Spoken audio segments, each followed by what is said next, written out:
I am immensely proud of the campaign that Yes Scotland fought, and particularly of the 1.6 million voters who rallied to that cause.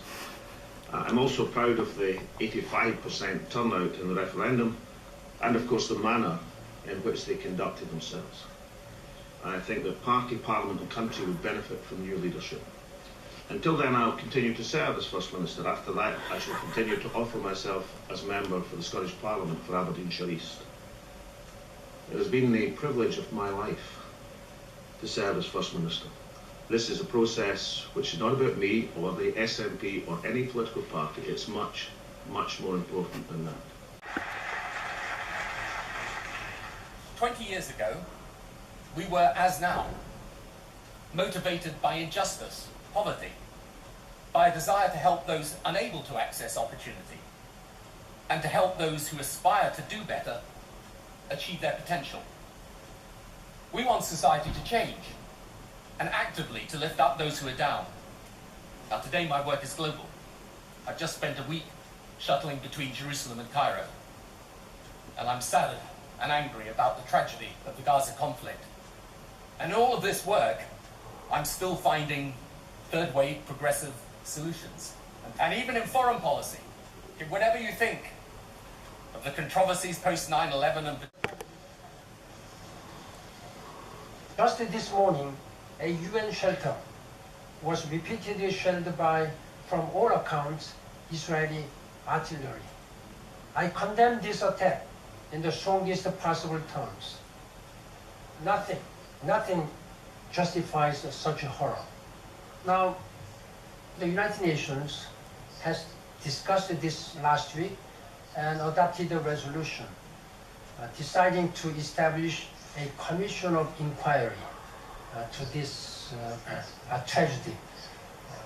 The commission of inquiry has not yet been established, but I understand that Human Rights Council President is working on that.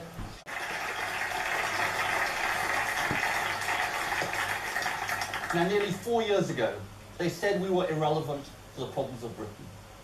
4 years on, the attacks on us grow more intense. The Tory lie machine was at it again this week. The Tories can never be the answer. And why? Because they don't understand the problem. And the answer cannot be our traditional answer either, of spending to fix the problem. You know, and I know, we won't have the money. Last Friday I was in my constituency, I talked to somebody called Beverly.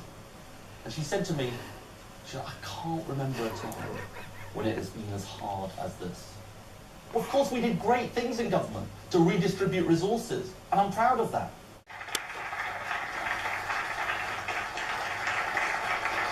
Thank you to all of you for coming, not least because the advertised title of my speech today, The UK Economy, didn't really give you much to go on. This morning, I'm not going to talk about the short-term challenges that economic policymakers are facing here in Britain, vitally important though all those issues are. Labour's approach is about big reforms, not big spending. Some would say that the Blair-Clinton attempt to forge a third way did not succeed. I have to say I have some sympathy with that argument. We can't bury our heads in the sand and ignore the legitimate and mainstream concerns that our economy is currently not working for them and their families.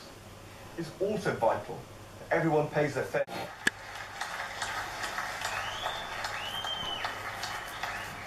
I think people know what our position is when it comes to immigration.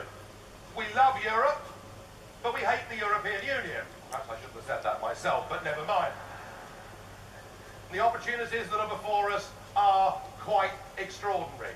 And I'm bored and I'm sick to death with being told if you vote UKIP, you'll split the vote.